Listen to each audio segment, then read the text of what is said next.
Those of you in the class of 1964 may remember her as a married student with a toddler. As you see from this picture, toddler Chuck was very much a part of graduation. When she was age 6, our mother learned that my sister was precocious with a take-charge personality. As the oldest child and grandchild in Selma, with lots of cousins and 3 younger siblings, she had pressure to be an outstanding student, but not because she wasn't capable, because she quite very much was. She also understood that she had to set the example. She listened and was voted a star, most likely to succeed, and also valedictorian of her high school class. After graduation from Meredith, she used her English major to obtain a position in Raleigh at CP&L as a copywriter. After 5 years, she was ready to move to field operations where the action was, in Wilmington. Little did she know what she was getting into as she entered a male-dominated workplace. Her male cohorts disparagingly called her Gracie, she thought because they didn't want to learn her name. The secretary was called by the wives who wanted to know about that woman from Raleigh. But when she became their supervisor, they called her Mama. In the first week, she tried to explain to a customer why the weather had prevented his service being installed. And he replied, "Honey, I appreciate your trying to do this, but please let me talk to the man who does the work."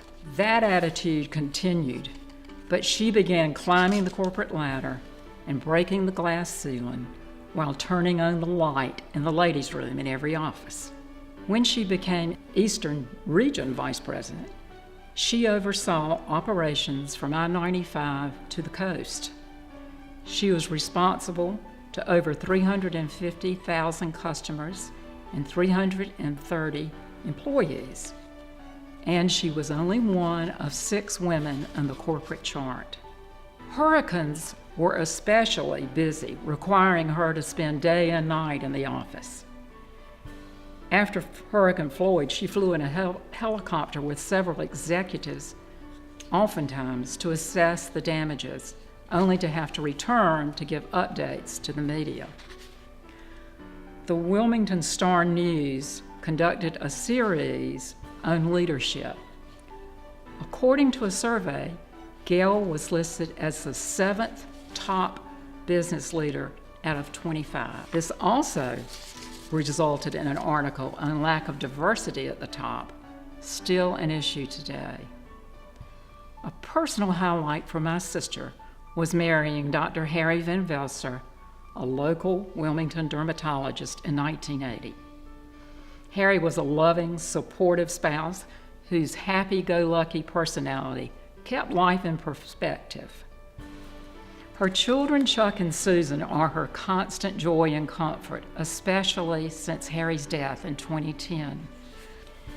Gayle credits her Meredith education and the tough English major with her success in a male-dominated working world. She was a trailblazer in the corporate world. She rose from entry-level positions to vice president. Her career would be impressive for a woman in the workforce today, but is especially notable for a woman her age, and I am immensely proud to be her sister. Thank you.